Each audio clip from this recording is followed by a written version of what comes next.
10,000 men drowned trying to escape a trap the British already knew was coming.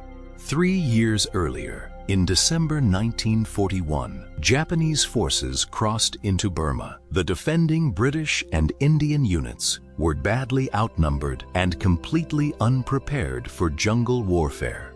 Rangoon fell by March 1942. British forces retreated north, burning oil fields behind them, rather than let them fall into Japanese hands. What followed was one of the longest retreats in British military history, nearly 1,000 miles through monsoon rain and mountains, with thousands of civilians fleeing alongside them. Burma's fall cut the land route to China completely. Supplies now had to fly over the Himalayas, a dangerous corridor pilots grimly nicknamed the Hump. For the soldiers who survived that retreat, humiliation ran deep. They began calling themselves the Forgotten Army, and for a long time, that name felt accurate. In late Icho Sisen, Lieutenant General William Slim took command of the newly formed 14th Army. What he inherited was broken in almost every way that mattered. Malaria was taking more men out of action than combat wounds. Morale was gone. Slim treated disease prevention as a military discipline, not an afterthought. He retrained his troops to hold their ground even when surrounded, relying on airdrop supplies instead of retreating when the Japanese cut their roads. By 1945, this army was barely 13% British. Its backbone was the Indian Army, over 2 million strong, the largest volunteer force in history. In spring 1944, Japan launched an ambitious invasion of India itself, aiming to break through at Imphal and Kohima and knock Britain out of the Asian War entirely. It failed completely. Over 60,000 Japanese soldiers were lost, most to starvation and disease after their supply lines collapsed entirely. It remains their worst defeat. For the first time in the entire Burma campaign, the road back into the country stood open. Slim did not waste the opportunity that presented itself. In January 1945, his forces launched a brilliant 2-part offensive, one corps drawing Japanese attention north, while another slipped south, almost completely unnoticed. The capture of a critical supply hub in early March severed Japanese communications in half, triggering the collapse of their entire defensive position across central Burma. Mandalay fell soon after. The Japanese were in full retreat, and Slim pushed his forces south at a punishing pace, racing to beat the coming monsoon rains. A separate amphibious assault struck the capital from the coast. By early May, the city had fallen, and Burma was effectively back under Allied control.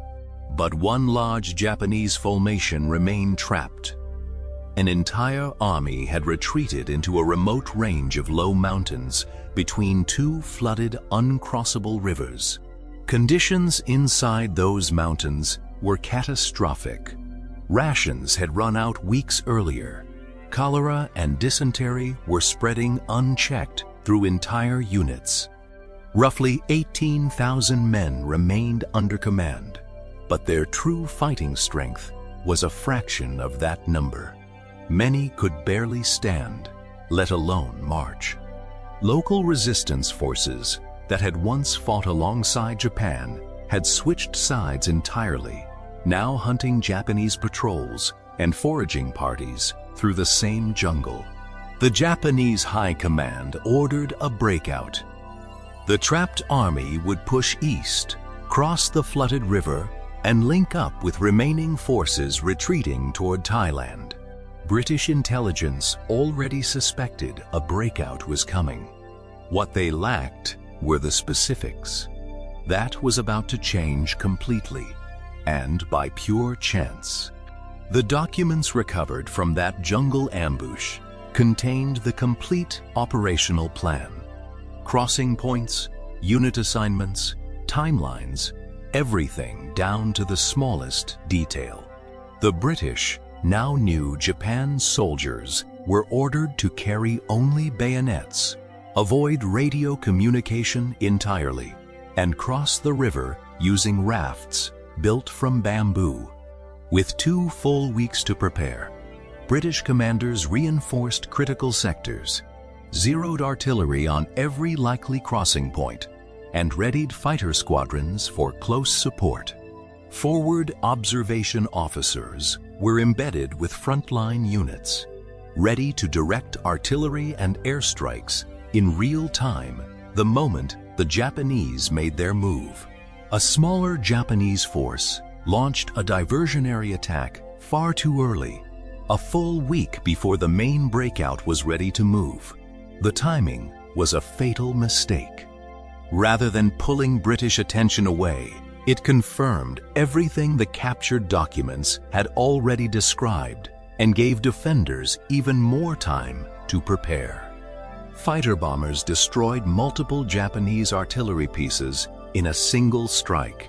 Within days, the diversionary force had taken catastrophic losses and was ordered to withdraw.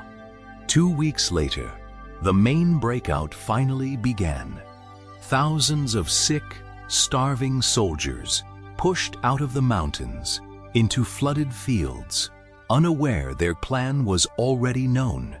British commanders had built 2 overlapping killing zones. Artillery covered every crossing point along the main road, while aircraft patrolled the open ground beyond it. Japanese infantry ran directly into a fortified Indian Division strongpoint. Every assault was thrown back with devastating losses, while artillery pounded the survivors relentlessly. Overhead, fighter aircraft attacked anything that moved. Troop concentrations, bamboo rafts, riverboats, ground controllers directed strikes so close they were sometimes wounded themselves. A separate Naval Guard unit broke away from the main body amid the chaos. Only a handful of its several hundred men survived the ambushes that followed. Soldiers who fought there later called it a gunner's war. Japanese troops were caught completely in the open, with no cover and absolutely no way to fight back. By late July, the remaining survivors, many ravaged by cholera and dysentery, made their final desperate push toward the river under relentless artillery and air attack. Aircraft flew constant sorties, despite heavy monsoon cloud cover, dropping bombs directly onto moving columns of soldiers who had no ability to shoot back at all. Those who survived the bombardment still had to cross the flooded river itself. Bamboo rafts, barely seaworthy even in calm water, broke apart in the violent current. Hundreds of men drowned attempting the crossing. Weakened by starvation and disease, they had nothing left to fight the current with once the rafts gave way. Those who reached the far bank still weren't safe. Local guerrilla fighters, coordinated with British Special Operations, ambushed hundreds more soldiers as they tried to regroup. When the fighting finally subsided, the numbers were almost impossible to believe. Of 18,000 men who began the breakout, fewer than 6,000 made it across. Total Japanese casualties reached roughly 14,000. Most prisoners taken were captured only because they were physically too weak to continue moving at all. British losses were almost impossibly light by comparison. Fewer than 100 killed across an engagement spanning more than 100 miles of front. The Royal Air Force flew thousands of sorties and dropped hundreds of tons of bombs during the engagement. Firepower, not infantry combat, decided this battle completely. Weeks later, Japan surrendered entirely. But for the scattered remnants east of the river, the war's official end brought no relief from the danger around them.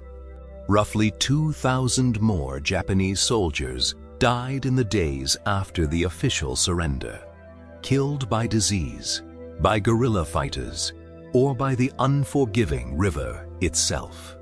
In mid-September, the last remaining units of what had once been a formidable Japanese army formally surrendered. 3 years of occupation ended in complete and total collapse. The battle that finished them happened at a bend in a river most people have never heard of, overshadowed almost immediately by events that reshaped the entire world. Hiroshima and Nagasaki happened just 2 weeks later. In the larger story of how the war ended, this brutal river battle barely registers as a footnote today. But consider what actually happened here. A random jungle ambush and a single captured dispatch bag turned a difficult pursuit into one of history's most one-sided engagements. These were not fresh troops charging with momentum.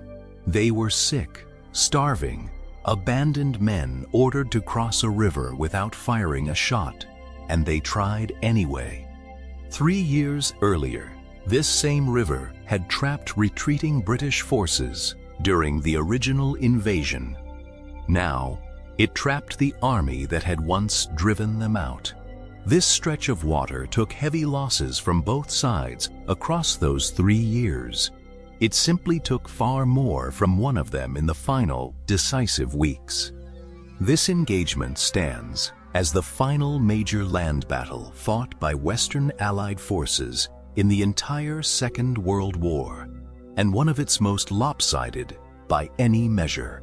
It happened in a place remote enough and at a moment late enough in the war that the wider world barely noticed it had happened at all. The men who fought and won it were part of an army that once called itself forgotten. This became, in every sense, their forgotten and decisive victory. 10,000 men never made it across that water. Some fell to artillery, some fell to aircraft. Many more simply drowned in the current that finally claimed them. The river runs quietly today, giving no hint of what happened along its banks in July of 1945, when an entire army walked into a trap it never saw coming. A single captured dispatch bag turned a desperate Japanese breakout into one of the most one-sided slaughters of the entire Second World War. And almost nobody has ever heard the story. If this surprised you the way it surprised us, take a second to hit subscribe, drop a like, and tell us in the comments which forgotten battle from World War II you want us to uncover next.